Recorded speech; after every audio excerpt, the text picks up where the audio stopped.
Well, a very happy new year to you. It started off very well for me because I bunged some baked potatoes or some potatoes for baking into the oven and totally forgot about them. And they came out like bullets. So I'm just waiting for somebody I don't like to pass the house, and boy, they're going to get the full force of a baked potato. Anyway, that was a good start to the new decade, to the new year, to 2002. And my goodness me, don't we need it? You know, there are a few things that I think that I have on my wish list for this year, apart from good health and success to those people who are friends and whom I love. Let us hope that they can forge forward and achieve everything that they want to. I know I'm trying very hard to do that, but they don't keep the pubs open long enough. Never mind. We'll try harder to get through the front door exactly on opening time. That'll give us a few more minutes. But quite seriously, let's just look at a couple of the things 10 of things that are worrying me and that I would hope to see better in the new year. And the first one is, the foreign aid that everybody talks about, and we're giving it to China and we're giving it to India, and the two of them are building nuclear bombs and so on with our money. But really, the sort of thing that I worry about with foreign aid is sending it to try and fight corruption, because actually it could be better spent at home. And I would hope that we become a more honest society, that we have a more honest government, that we have a more honest layer of people who don't take backhanders and don't actually work against society rather than bleeding it dry through corrupt practice. Very sad that I have to say that at the beginning of the year, but I'm afraid that there is a lot of it around. Let's keep the money at home and fight corruption here. Then we can think about sending it abroad. Now, secondly, I would hope that we start to get a strong council in Lewis, the Lewis District Council. It's the Rainbow Alliance, as they call it, an amalgam of various parties, and they haven't exactly been sparkling since that alliance was formed back in May. So I would hope that they will strengthen their resolve and their will to take this town and this district forward. It takes a lot. It takes integrity, it takes strength, it takes determination. Let's see a little bit of that from them if they want to stay the group that is the power broker for this part of the world. What's next? Yes, I would hope that we will see a great reformation of the executive. In other words, the civil servants, who have got this particular group of councillors into one hell of a mess. No phones, no communication, no determination, things go unrepaired, the unfit and the unwell wander around unattended. It's a sad state of affairs, and that's down to the executive. Let's get an executive that works, and if that means that the top man should go, then go. If you don't want to go, do the job properly, and let's see some results, because we haven't so far. In fact, quite the opposite. Right, now I'm really flowing.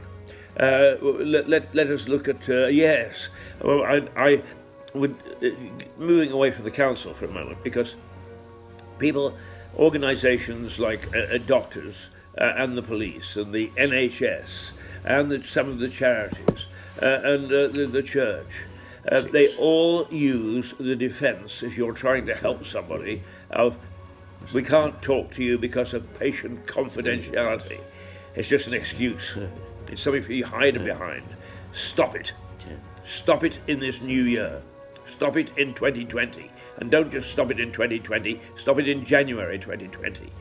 It's just a way of you hiding and avoiding your responsibility, and that's absolute rubbish. If people in our society and our community need help, then cooperate with the average Joe who's trying to do something. Because he is, or we, or they are trying to do something in helping some of the more helpless in our society. And to hear you hiding behind patient confidentiality actually sticks in the craw. Don't do it. Ah, now I'm really going. Yes, let's hope that people begin to learn to love one another again. I use that word in the very broadest sense. But we become a very selfish society. We don't know who our neighbour is. We don't know who is in trouble, who needs help. We have our own little group of friends, and we don't look beyond that. Let's try hard to open up our hearts and our minds, and sometimes our pocketbooks, to help people. Let's spread a little love. Where do we go from here? Families. I had the privilege of having a family here a couple of weeks ago, and we sat, 2 children, 2 adults, and me, whatever I am. We sat around the table, and we ate together, and we talked together, and we enjoyed one another, and we giggled, all of us. It wasn't my family, but so many families don't sit around the table anymore. They don't laugh together. They don't talk together. They don't communicate in any way. Let's see that in 2020. A return to the communal table. A return to people talking to each other at lunchtime or dinner time or tea time or whatever you want to call it. It'll bear dividends, believe me, in making our society healthier. Now I'm really sermonizing, and boy, am I enjoying it. What's the next thing that I was worried about? Yes, computers. I am waging war on computers, and particularly when it comes to the banks, because they do not know that the computers are running them, instead of them running the computers. I thought it was absolutely outrageous that Christmas Eve I got 2 or 3 letters from various banks saying, have you made your payment yet? Well, yes, I bloody well did, 10 days before. The computer doesn't know that. The old bank manager did. He put a human face and a decency to dealing with a bank. I don't want to deal with you. I don't want to deal with your computers. And I certainly don't want to deal with people who don't know what they're doing, because they rely upon the computer, and when the computer does something which they don't understand, is they run for cover. Banks, you are outrageous. And because you are relying upon computers and you don't realise they're running you. And I see that my bank, we paid £1.5 million to the chief executive as a bonus. Ha ha ha ha ha. Yeah, that was my money. And the bank, when I was defrauded, very carefully said it was the bank's money. Well, it wasn't, it was mine. And other people who actually deposit money. And you remember that. So you start to put the human element back into banking and forget these damn computers. Well, you can't forget them altogether. But, no, I'm really going. That was number 7 on my list. Number 8 is, can the BBC please find out how to broadcast again? How to present decent programmes. How to pull its news together so that it doesn't sound patronising and full of opinionated people who are supposed to be reporters and don't behave like them. And BBC, I'm going to cheat like hell the moment you start to collect a licence from me again, because I don't think you're worth the money. Everybody's afraid to tell you that. Well, I'm not. Worked for you once.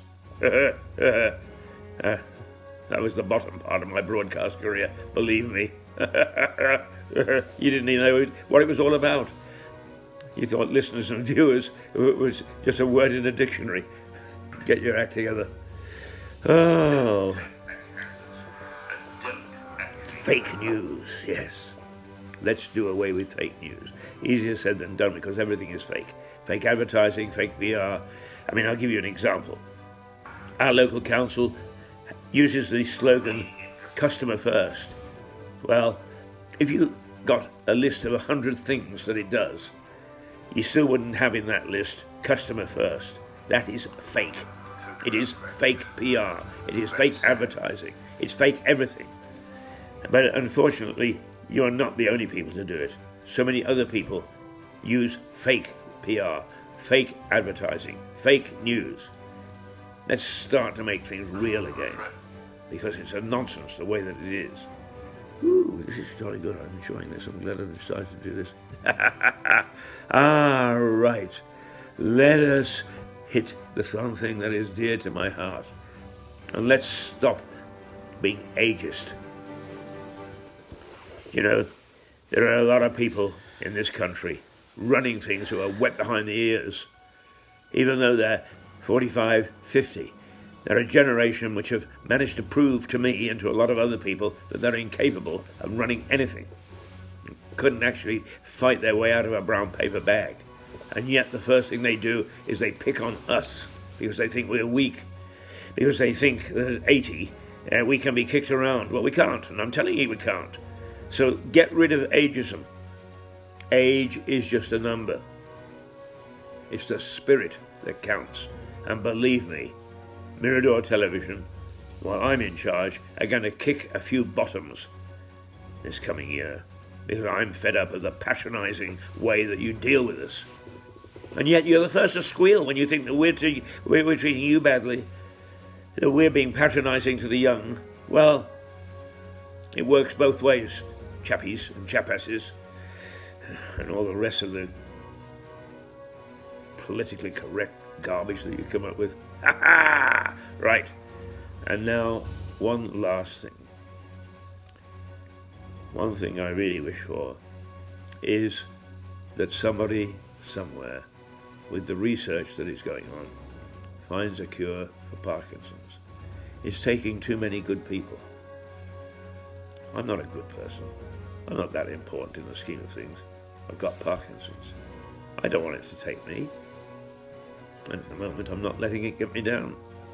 I don't want it to take me.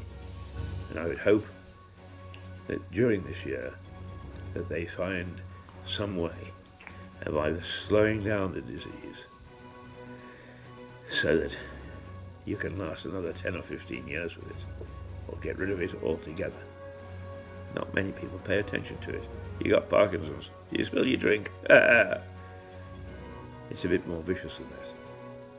And I would hope that somebody somewhere has got a test tube and a beaker and a laboratory and is trying hard to find the key that will unlock the Parkinson's gene, the bit at the top of the head that makes some people shake, makes some people have dry mouths, makes some people have difficulty in doing up their shirt buttons. But in my case, it makes me discover new medicines. And one of those is champagne. Parkinson's is still serious. And I've been in this new year. Now I'm full of bonhomie. I'm full of confidence for the future. I know that it's going to be a great year. But it'll only be a great year if some of the people that I've just designated about certain things get their finger out and stop behaving in the appalling way that they have in the past 2 decades. This is a new decade, a new hope, new future. And if we forge ahead and start doing things in a decent and honourable way, we can beat all sorts of things. We can, promise you. So let's try it. In the meantime, I think the pub's closed now, but I'll be there at opening time tomorrow just to make sure that I get my quotient of champagne, just to help my Parkinson's stay where it should be, locked up in a cupboard. Happy New Year to you, until we start our broadcasting on January the 6th with brand new approach to the Mirador experience. Keith Hayes. Toodle pip. Cheerio.